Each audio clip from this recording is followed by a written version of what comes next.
Okay. Thank you, Jax, and hello, everyone. It's nice to see some familiar faces on the screen. Thanks for taking time to be here today. So yeah, as Jax said, I'm going to talk to you about my PhD journey so far, which is looking at how to increase community participation in planning and decision-making around sustainable transitions, and also the roles for designers in these processes.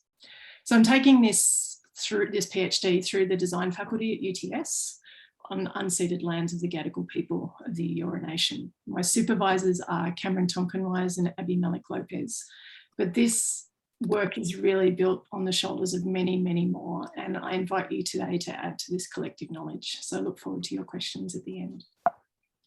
I'm going to audio describe the slides as much as possible, but if you'd like a copy of the slides to review later, I'll put a link up as well. It'll take about 25 minutes, I think. It has 4 parts, so looking at the background drivers of the research, a brief look at the theoretical foundations, the fieldwork so far, and my early thoughts on a place for designers in helping communities transition to more sustainable futures. So this handsome dude is a painting of my grandfather's grandfather. His name was Thomas Sylvester Best. He's dressed here in formal clothes, no doubt very carefully chosen for the sitting of the portrait. He was born in Upper Maru, which is near Lithgow, in 1853. And his father had been sentenced to death in Nottingham in England in 1820 for highway robbery, but was transported to Australia and assigned to the son of William Lawson, one of the trio Blaxland, Wentworth and Lawson, who discovered the path over the Blue Mountains. This simple cottage is where Thomas lived at Wallerawang, where the coal-fired power station was built at Lithgow. The smallest child there is the mother of my grandfather, Stella. As a convict employee to wealthy landowners, it's no doubt that my great-grandfather played some role in the violence inflicted upon Aboriginal people in the fight for land, and I want to acknowledge this today. Once Thomas was freed, he went with his family to Wollongong. One of these 5 wooden houses here on the deforested side of a hill at Mount Kembla is theirs. Perhaps it's the one with smoke coming from the chimney. My aunt, who's doing our family history, is not sure which is theirs. In 1902, Thomas went from his house to work nearby at the Mount Kembla coal mine, but did not return. He, along with 95 other men, were killed in an explosion at the mine. This is still counted as Australia's worst mining disaster. This photo shows the coffins being carried out of the mine. Coal mining is a very dangerous pursuit, and the burning of it causes even more harm after it is dug up. And the thing is, Aboriginal people told white settlers this, but they didn't listen. In Newcastle, where coal was discovered in Australia, the Awakabal people have a story about Nikken, which is their word for coal. They say that Nikken is a dark energy that should be kept buried underground because otherwise it will spread its darkness all over the world. I tell you this because I want to acknowledge both the damage that coal has had and the damage that settler violence has had on Aboriginal people and the land. I want to acknowledge that my family no doubt played a role in this dispossession and violence, and that as a descendant, I continue to benefit from this dispossession. But this is not a history lesson. You all know that violence against the earth and its people continues. We're still destroying country and we're still digging up the coal. This is Rix's Creek coal mine near Singleton. That's the town in the background, dwarfed by the large open cut coal mine in the foreground. This coal mine's one of around 40 in the Hunter Valley. And while just 311 people work here, the entire Hunter coal industry employs around 14,000 people, contributing directly and indirectly to the livelihoods of around 40% of the Hunter's total population. With global demand for coal already declining, such a heavy reliance on a single industry poses huge risks in an area where there are few other employment opportunities. So there's a pressing need to diversify beyond coal, particularly in the Upper Hunter, where there's even greater dependence on the industry. Yet despite the clear signs that the Hunter economy needs to diversify, the Australian federal government is steadfastly refusing to take any meaningful action to diversify and phase out of coal, including ignoring calls for a nationwide transition authority to coordinate structural changes to the economy. Their glacial approach to transition means that regions such as the Hunter Valley have been unable to comprehensively plan for a post-coal future. The problem is that when change comes, it will happen fast. And with this rapid change, there's a risk that the status quo is maintained. Incumbent actors might position themselves as the only ones with the capacity to act urgently. And this situation will be exploited by fossil fuel companies and supporting governments as a barrier to the development of alternative sustainable economies. There's a number of ways this power will be maintained. The restriction of debate to subjects that benefit those in power, for example, the jobs versus environment narrative that dominates Australian discourse on transitions. Having a preference for expert views from scientific and technical fields may reduce the inclusion of local knowledge that could add contextual richness to the debate. This means that local people may be excluded from decisions that affect them. Another problem is that authorities may default to engagement methods that they are used to, and these methods may no longer be suitable for the complex and adaptive problems that are related to climate change. These are the key drivers of my research. With these drivers in mind, my first research question is, why is public participation necessary for sustainable transitions? So what I found in the literature is that wide participation is essential because the information required to make decisions that affect a whole community require a broad understanding of local conditions, governance frameworks, techno-scientific implications, and how solutions might be accepted in a particular location. No single entity can hold all this knowledge, which means the quality of decisions will be compromised should they be made by one group at the exclusion of others.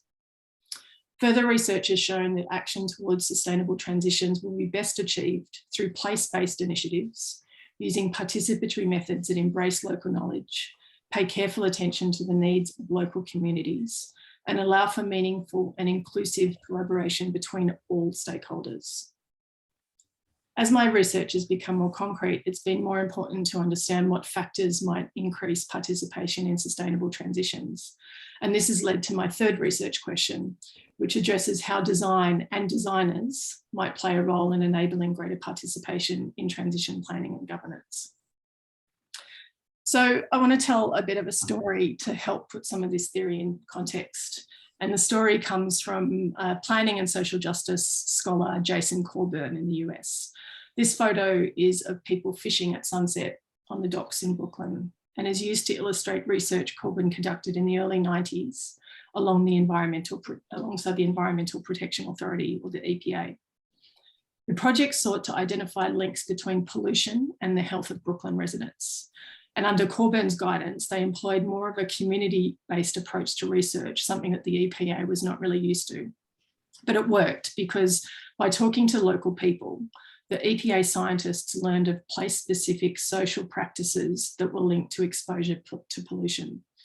They learned, for example, that people supplemented their meals with fish that they caught in the river. The scientists found that these fish were poisoned, yet until there was more affordable food in Brooklyn, people would continue fishing. So the project team then were able to work with the community and build community gardens and rezone land and help small food providers start businesses. And this gave people more access to more healthy food at reasonable prices. So although this is not from the transition arena, the case study suggests a need to rethink how local knowledge is characterised so that it's valued for the contextually relevant contributions it can bring to making change. Corburn says that this is not just about giving voice to the community, which is how a lot of public participation is approached, but rather about promoting a discipline of making decisions based on a holistic understanding of people and place, and considering how these decisions will impact lived experience. So this case study really helps to describe a key part of my PhD, which is about revealing and championing local knowledges so that they may be seen as valid contributions alongside that of scientific and technical expertise in planning and decision-making within sustainable transitions. So it's about thickening the evidence base or the staging for these decisions. This is a term that I got from Maria Puig de Bellacasa, but she was building on the work of Donna Haraway and Clifford Geertz, amongst others. So as an idea is proposed, it's thickened by knowledge from technical and scientific experts, as well as how that idea will work in existing governance frameworks. When you add local expertise to the mix, a greater breadth of contextual knowledge is drawn upon to make the idea robust in place. So as I said before, no single entity can hold all of this knowledge, which demonstrates the value of greater public participation in the knowledge making around sustainable transitions. It's about making sure that the evidence base on which decisions are made is as rich and diverse and contextually appropriate as possible. So during some of the workshops that I've done recently in the Hunter Valley, one of the ideas that was presented to the public was about helping retrenched workers from coal mine and power stations to transition into new work by giving them free TAFE courses. This is an idea that's been in lots and lots of different reports. But when we took this to the community, what they said was, yeah, that's great, but the courses should be for everybody in the community, so not just the miners' benefit. They also pointed out that in the Hunter Valley, which is actually quite a big area, if you don't have a car, you can't get to a TAFE, and they've been closing TAFEs, and that's a whole other story. Yes. So it's a real equity issue. And another person in the workshop said, if you have a disability, it can be even more difficult to get there. The participants also said that it wasn't just workers that needed training. So in this new environment in a diversified industry, employers will also need training on how to attract new workers and retain their existing ones. Yes. So all of these contributions from the workshop and survey participants helped add weight to the original idea. And this was just one of the many ideas that the people in the workshops were able to add to, and I'll show you some of those in a moment. So in talking about the workshops, I'm working along two community organisations, Hunter Renewal and Hunter Jobs Alliance, as they go about pushing for sustainable change with the community at the centre. And late last year, they invited me to help them with some community workshops and a survey. These workshops came about following an announcement from the New South Wales government about a program to put mining royalties toward funding economic diversification in coal mining communities, as well as the creation of expert panels to advise on the spending of these funds. So the workshops and the survey were conceived by Hunter Renewal and Hunter Jobs Alliance to give Hunter people a chance to have input in these programs. I lent my design-only skills to the community groups to help them design and deliver the workshops, create the survey, synthesise the results and create the report. And subsequently, I've interviewed organisers from both organisations, as well as facilitators and participants of the workshop, and I'll continue to do more in this area as the research themes become more focused. I'm guided by a participatory action research methodology, where I'm working with these organisations to collaboratively and iteratively produce knowledge that will assist in taking transformative action towards sustainable transitions. So there were 5 workshops in total, held online, but targeting the local government areas that are most affected by coal mining and power generation in the Hunter, and that's Cessnock, Singleton, Muswellbrook, Maitland and Lake Macquarie. So each workshop had around 20 or 30 people from all walks of life. There was miners, there was teachers, there was nurses, there was young people, old people, it was quite diverse. This is one of the sketch notes that I did following each workshop, which shows some of the key quotes from participants. And we sent this around to participants immediately after the workshops to really show that their contributions were heard. Ahead of the workshops, we looked at lots of different reports from government and from non-government organisations for ideas relevant to the Hunter. And we narrowed all of those ideas down to 22 that we presented in the workshops. These were categorised into planning and coordination ideas, ideas related to diversifying business and industry, supporting communities to adjust to change, and supporting workers. And this shows all of those different ideas in those categories. So in the workshops, the ideas were discussed and rated in small groups, each group tackling one of the 4 categories. And in the survey, participants were able to rate all of the ideas. The main thing about the workshops, the rating was used for the report, but really it was the discussions around those ideas that provided the most valuable data. We used Google Jamboard, as the key facilitators of the workshops were local people, Hunter residents, not professional designers. And using anything more complex like Miro would have been too steep a learning curve for facilitators. I also didn't facilitate as I'm an outsider and it would have been inappropriate. So these workshops are a good example of the thickening of an evidence base for complex decisions. They weren't the most perfect solution, but the format worked for what was needed at the time. And that is to give decision makers in government a clear list of preferred ideas and community knowledge about the social and place dynamics that may affect the success of these ideas if implemented. Without this local knowledge, the ideas will not be as robust in place. So after the workshops, we transcribed and synthesised the comments for a report. And this is a video of me flicking through some of the pages of that report. It was recently given to ministers, Shadow Cabinet and other members at both houses of New South Wales Parliament ahead of the debate on the bill related to the Royalties Fund and expert panels. That was last week. So I dragged my graphic design skills out of retirement to help grant some legitimacy to the work that had been done. And participants from the workshops have actually commented on this and saying that the report helps them feel as though their work is legit and that the effort was worth it.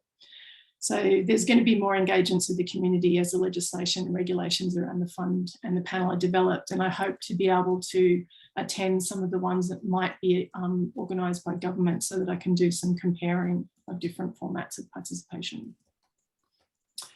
So on to roles for designers. What can designers do in transitions? So I've been a designer for quite a long time, as Jack said, over 25 years. And following design scholar Richard Buchanan, I've traversed multiple orders of design. From the design of visual artifacts as a visual communication and information designer, to the design of organisations, services, and experiences as a service and strategic designer. And all of these orders of design have a role to play in sustainable transitions, but the order of design that is particularly relevant to transitions is that of complex systems. And this is starting to move into transition design, which is a type of activist design aimed at shifting to more sustainable futures through design-led approaches to complex problems at multiple scales and across long time horizons. I feel like my understanding across, well, at least most of these disciplines of design offers me a good perspective on the multitude of practical ways that designers can play a role in sustainable transitions. So thus far, I've settled on 4 main areas, and these are stewarding collective inquiry, amplifying the legitimacy of community knowledge, sustaining participation, and shaping the future with other disciplines. There's many more than this, but this is what I'm seeing so far in the work that I'm doing. As a steward of collective inquiry, a designer might help craft participatory activities that support the co-production of knowledge. This might involve creating welcoming and safe spaces in which the collective exchange of knowledge can occur, as well as creating artifacts that can provoke collective thinking. In working to amplify the legitimacy of community knowledge, there are roles for designers, especially in the disciplines of information and graphic design. This is about using design to help materialise the legitimacy of community knowledge so that it is seen as valid as that of scientific and technical and other experts. This is the role of that report that I helped design. In thinking about sustaining participation, I'm working out how designers like me can help enable future participation in a region undergoing transition, but also how designers might help grow connections and share knowledge across regions. And finally, when a designer joins in with what other disciplines are doing, they might help design how we can all work together on visioning a sustainable future.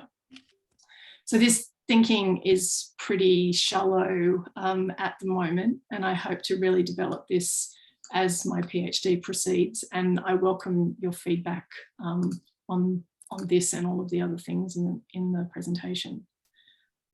So I want to dig in now just a little bit to some of the theory so that I can explain one of the big insights I've had during the PhD. Before I started studying, I was aware of the words ontology and epistemology, but I could barely pronounce them, let alone know what they meant. Same here. And I really wish I'd known about them earlier, because they make a whole lot of things make a lot more sense. So the best way that I describe this to me is sort of through these drawings. So on the left is a person looking through a telescope out into the world, and on the right is a person hugging a tree. The person with the telescope thinks of the world as being external to them. So they might consider that there's only one reality to be understood, and that it can be broken down into smaller parts to be studied. The person hugging the tree thinks of themselves as part of the world, but also knows that their reality is only one of many. They believe that everything is connected, and it's hard to study things separate from their context. They understand these interconnected worlds through immersion, or hugging, I guess. There are, of course, many different ways of thinking in between these extremes. This is definitely a spectrum, but it shows that how we think about the nature of reality, which is ontology, has implications for the way that we think it is possible to gain knowledge about that reality, and that's epistemology. So I'll say that again. How we think about the nature of reality has implications for the way that we think it is possible to gain knowledge about that reality. So if you think that reality is singular and fixed, you'll go about gaining knowledge in a different way than if you think that multiple realities exist. So going back to the Brooklyn example that I spoke about at the start, the scientists are probably more to the left, and the researcher who shaped the project is more to the right. The scientists knew that the fish were poisoned because they could study them scientifically. The local people thought that they could tell which fish were poisoned just by looking at them, and they were most often wrong. But if it wasn't for the researcher championing their local knowledge, the scientists wouldn't have even known that they were fishing. So it takes all types of knowledges to help us understand the world. But a lot of the time, and going back to the beginning, I said that those in power will try and maintain the status quo. This may entail using participatory methods that they are used to, and these methods may no longer be suitable for the complex and adaptive problems related to climate change. If we think about existing engagement processes employed by governments and others in power, somebody might need to mute themselves. Not sure who it is. So the existing engagement processes that are employed by those in government and others in power, they could be conceived as being for simple problems, and so aligned to a best practice approach, which is possibly what the scientist might choose in the Brooklyn example. However, climate change and transitions are complex and require more emergent and fluid approaches to deal with the adaptive nature of the problem space. This is what the researcher in Brooklyn was using when he brought the community into the process. The problem is that often we use the wrong methods to gain knowledge. We use the wrong epistemic approach to generate knowledge about the reality that we are faced with. My thinking here is building on the work of Jason Chilvers and Matthew Kearns, and you should totally check out their book, Remaking Participation. They've said that despite many professionals, including engagement professionals, saying that they support emergent and co-produced forms of knowledge making, the participatory methods and their thinking is still framed around more fixed epistemologies. So, for example, their idea of the public is very fixed, but the community isn't just sitting out there perfectly formed, waiting to be engaged on problems that the professionals deem important. A more fluid view sees the public as integral rather than external to the shaping of the problems to be solved. Publics form around the issues that they are concerned with as they emerge. A fixed mindset of participation also means that the methods chosen are often rigid and highly specified. This might be appropriate for some things, but maybe not for things around climate change. So a fixed view on participation results in highly orchestrated forms of engagement, where there's no room for emergent possibilities or new knowledge to form, nor any chance for the public to shape the form of engagement to suit their preferences. The results of rigid forms of participation are really quite different to fluid forms of engagement that are co-designed and allowed to be as diverse as the problem space requires of it. One of the things that I've heard in research is that the public is highly sceptical of rigid forms of engagement because it indicates to them that the government is looking for very specific outcomes. So the engagement is tokenistic at best. And additionally, not finally though, a narrow framing of public participation sees that participation can be isolated to discrete one-off events. This is the box ticking of governments around participation that I'm sure you've all heard of. For sustainable transitions, there are multiple actions that need to be taken across place and time.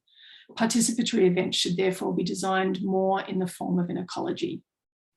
This means that all forms of participation are valid and can work together to achieve a collectively designed vision.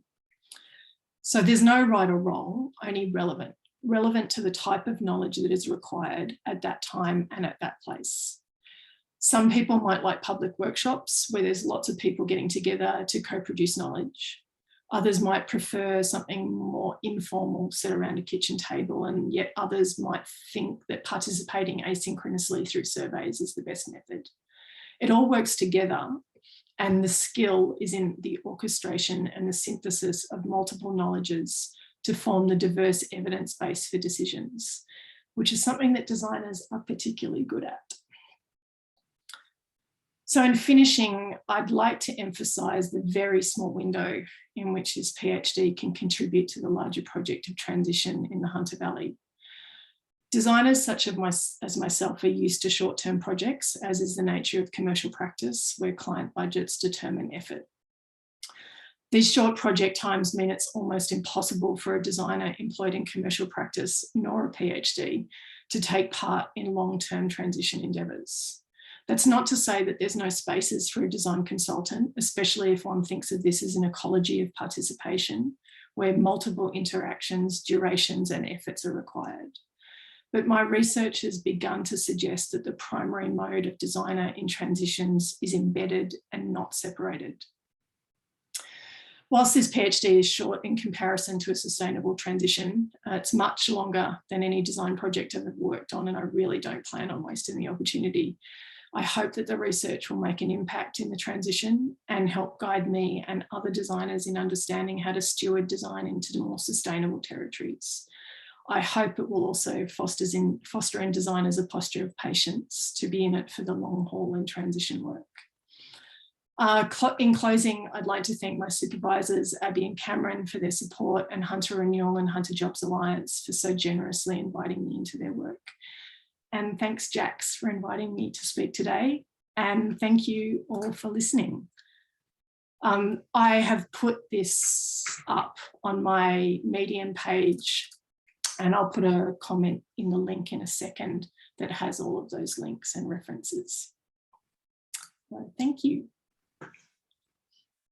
Awesome. Thank you so much, Kimberly. Maybe we can give Kimberly some jazz hands for those of you who got your cameras on. So first of all, Kimberly, we will be sharing the video. So I will share a link when I've got it up to everybody who's signed up, and we'll also, Kimberly will be posting, I believe, on this Medium page as well. Yeah, there's a link there. Yeah, so we'll have the video up shortly. So I'd love to open the floor now for questions, and if we can use the chat, there's been a few kind of interesting threads in there that I'm hoping we might be able to tease out together. So hey, I'll have to scroll back and have a look. Not sure if there've been questions yet.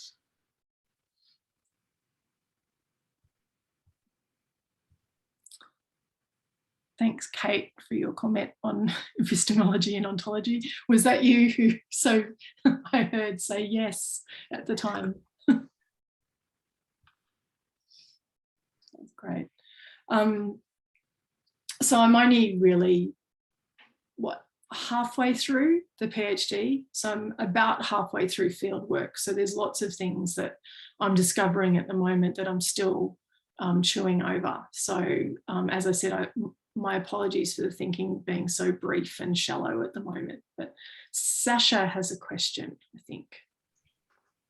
Hello. I have two questions, but I'm going to try ask them as one and see how that works. So I'm curious about so your kind of Venn diagrams of the role of a designer. I'm curious about those sort of four approaches in the context of the orchestration and synthesis piece you were talking about, because what I didn't hear you discuss, and I'm sure it's in your thinking, which is not at all light, it's incredible, is the kind of role for design expertise. So, in the context of co-design, there's still a layer of interpretation that happens, particularly in that synthesis stage. And, you had described what I thought were very kind of passive and, important sort of backgrounded roles of the designer in the context of the community-led approach. But I'm just curious about how you position or have thought about like the design practice inside this piece of work. And the second like mini subset of that is, what kind of themes are coming up for you, or is it too soon to say? Because I'm curious about identity in the context of community-led transition, and a mining identity and the hunter and all that sort of thing. So they're my questions. I might have to park the second part of that question definitely to the next time I talk about this, but you're touching on a couple of themes that I'm absolutely struggling with. Since Mark Stickdawn released the This is Design Thinking book, there has been dialogue in the design community about the designer as facilitator, the designer as expert, and you would know Manzini's got some great work. Ezio Manzini's got some great work about diffuse designing. And I really struggle with this. There is some really fantastic work by a designer and scholar in the States, Shana Agid, and their collaborator, Elizabeth Chin. And they talk about joining in with what other disciplines are already doing, or joining in with what the community is doing. And this really frames how I've been approaching the work, that it's not for me to shape the work that is done, but it is for me to use design to be able to shape the way of working. And that's how I'm looking at it at the moment. It's a bit different to co-design because we're not really working together on a thing. There's not an end point to this transition, really. It's going to go on for 40, 50 years. So I struggle a lot as an outsider as well. I don't live in the Hunter Valley. I'm not from that community. I spent probably a good year fostering the relationships with these community organisations so that I felt legitimate enough to be able to work with them. But it's definitely something that I struggle with in terms of, do I lead, do I follow, do I passively wait? As you said, those roles could be quite passive. And one of the things that one of the community organisers has said to me is that the length of time that it's taken for us to develop a relationship is really valuable. And now they trust me much more to be able to take a lead on the work. But that until that point in time, I wouldn't have been able to push for things. And it's a lot different when you're not being paid. I'm a volunteer for them. So, and they've said, if we were paying you, we would have been more clear about your role. We would have been more clear about the expectations. And yeah, so it's definitely something that I am thinking about and trying to chew through as I go through this process. So thanks. So I saw one before. Crystal said, hi Crystal, could you elaborate on the decision to legitimise community voice and the look and approach to present that in a community-centric way that was also able to be a tool for decision makers and government, etc. Do you want to add anything to that, Crystal, or should I just go? Yeah, happy for you to go with that. Yeah, really interested to hear how, it sounds like you're elaborating on that a little bit already, is how you found the right, if I could say, voice to bring back that voice, which I think was so, it sounds like it was so vital. What you were presenting, those little pictures, it looked quite government orientated and corporate. How you found a way that was worthy to be, hey, this is the community's voice, but also legitimate enough to then be taken forward, to use in decision making. How you did that, what you used in that approach to get there. Yeah, I guess it is pretty slick in look, and in terms of the information design, we wanted to be very clear that there were winners and losers in the ideas, or not really losers, all of the ideas got votes, but the community groups knew that government doesn't have a lot of time. And so top 10s, top 3s, top, this sort of thing, that came into the information design, make it easy for them to digest.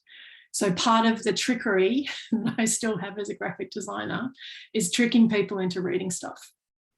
And it's a special skill that graphic designers and information designers have.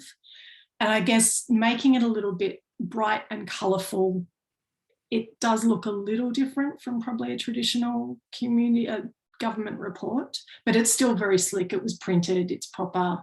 The government got to hold it in their hands. From quite a technical point of view, I actually started out using Canva to do this. So Canva launched as a company the year that I decided to get out of graphic design, which is interesting.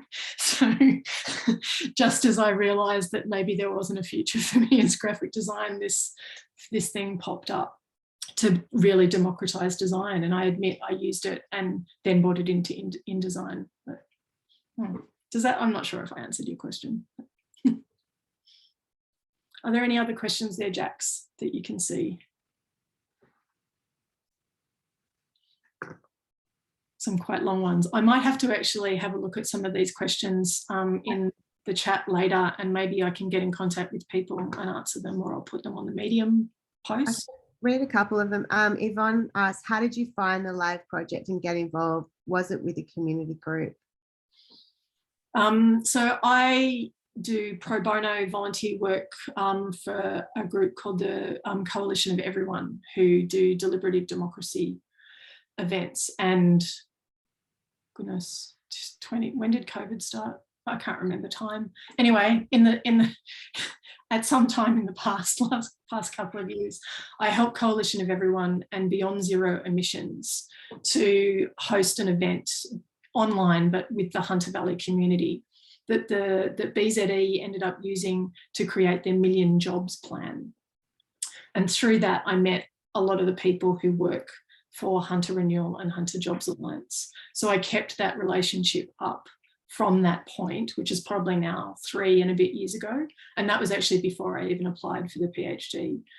I knew that I wanted to do something in the Hunter Valley because after the results of the last federal election, I saw that coal communities like that of the Hunter had voted for the LNP because they were not being given an alternative future. And so I knew that I wanted to work with a community like that to help them have more of a say in what their future could be.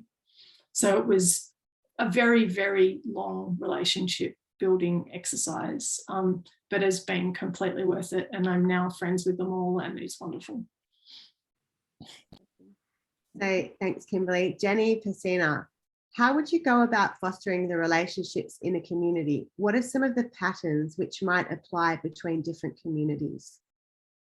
And are you meaning communities as in different coal-affected communies? Probably more generally, Kimberly.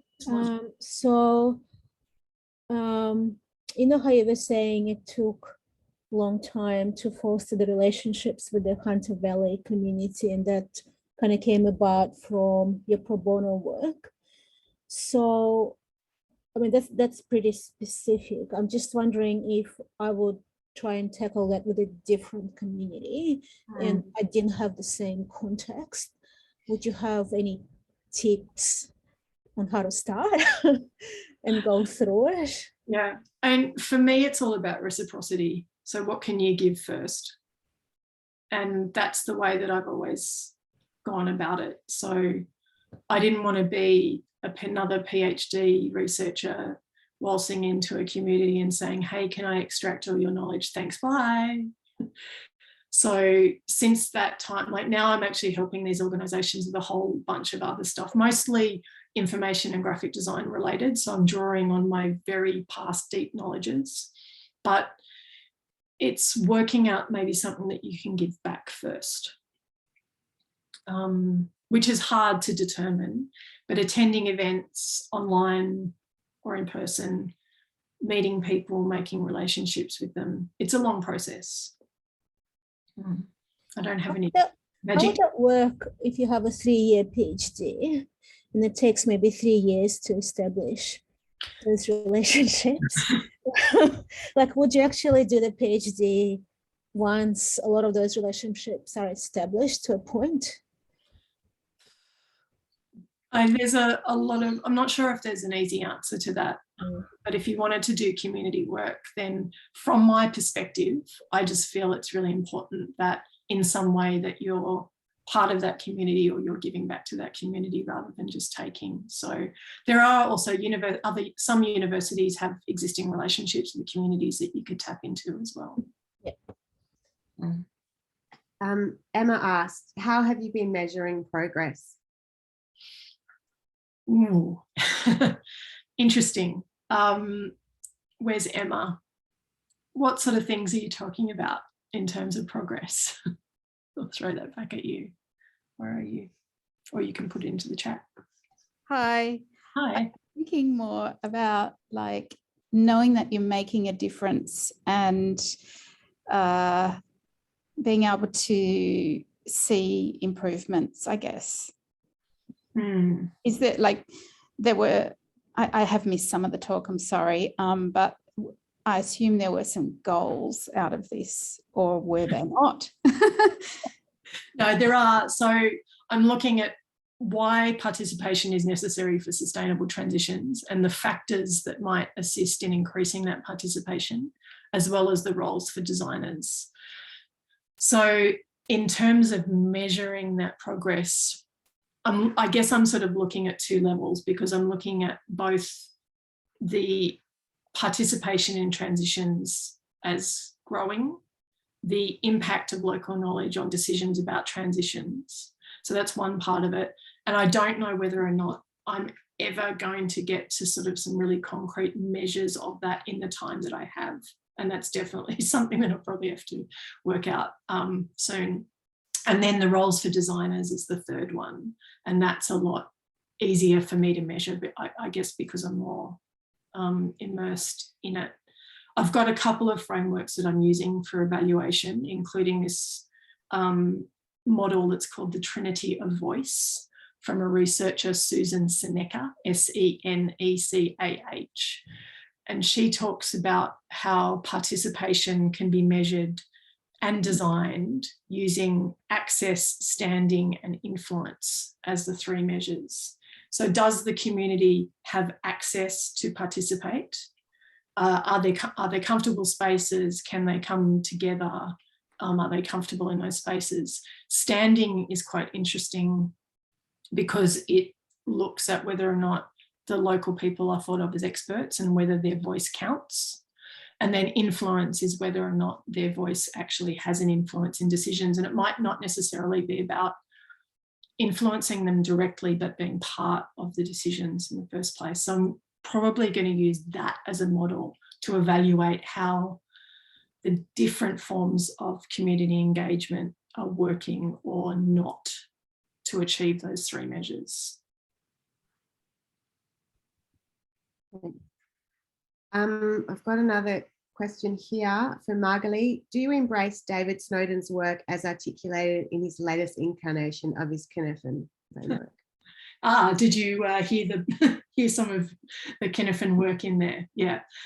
Yeah, I actually did some training with David in probably 2016 or something. So I did the Kinefin training. There was a 3-day workshop in Sydney. And I haven't seen the latest incarnation of the Kinefin framework, but the complex, complicated, basic and chaotic framework was something that I did look into in terms of thinking about the types of problem spaces in which decisions are made. So I will have to look up the latest incarnation. Thank you for bringing that to my attention.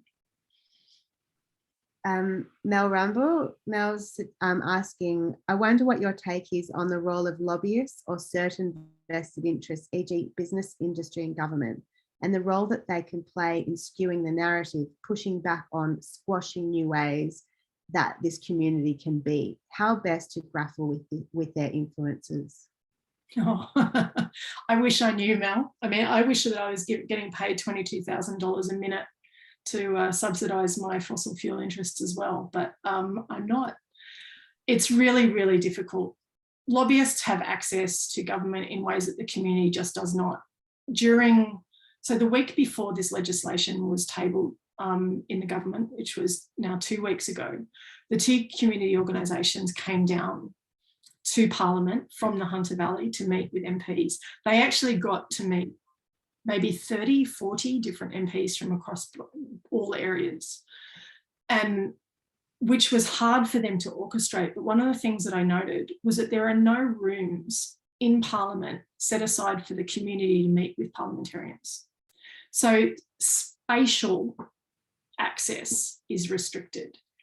And whereas lobbyists probably just take them out to a fancy restaurant and, you know, it's totally fine, but there's no community room set aside.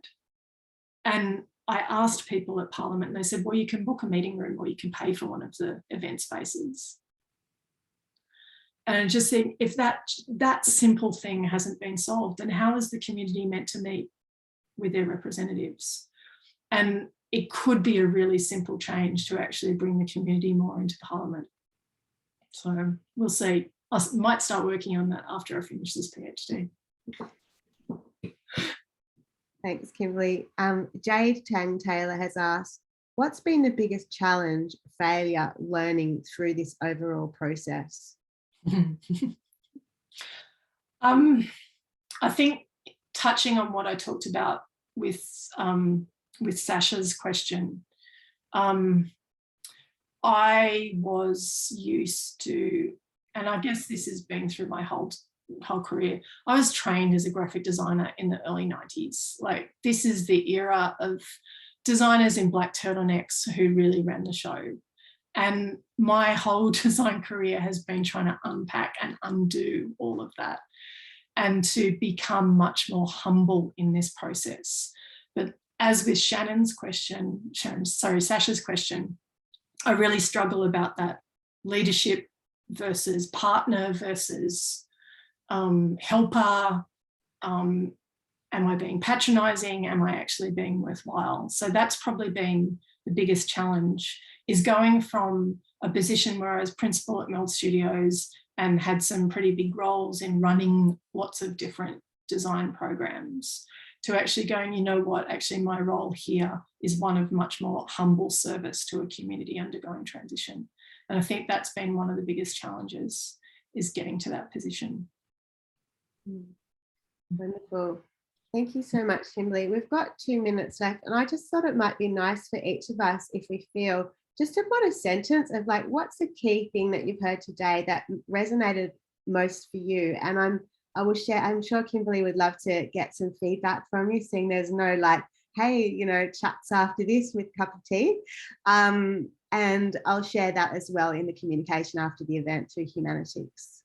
Yeah, thank you. I really appreciate everybody's questions, and anything that you can share with me that you think that might make this a lot better. I want to make sure that this knowledge that I'm gaining in this process isn't locked away in the academy. If anyone wants access to journal papers, I have the links. So it's it's a community-led process. It's about collective knowledge, and I really struggle with the fact that the PhD is often quite solo. So I really appreciate you being here and helping me with this. Just wondering, Kimberly, whether you'd be open to putting a contact email in the chat in case anyone was wanting to reach out to you. I sure can. I'll just put my Gmail in because that one will last for a while. There you go. Yeah, please reach out. Awesome. Thank you all for coming. I didn't mention before, but we've raised over $1,000 for the Bundjalung Community Flood Relief. So really excited that we were able to do that, and I'm sure that those funds will be received and used well. So thank you all for coming, and also if anyone wants to present at Social Design Sydney, please do get in touch. You can use the contact form on the Social Design Sydney website. We'd love to share more tales about design and change doing. Thank you all and have a lovely day. Thanks everyone.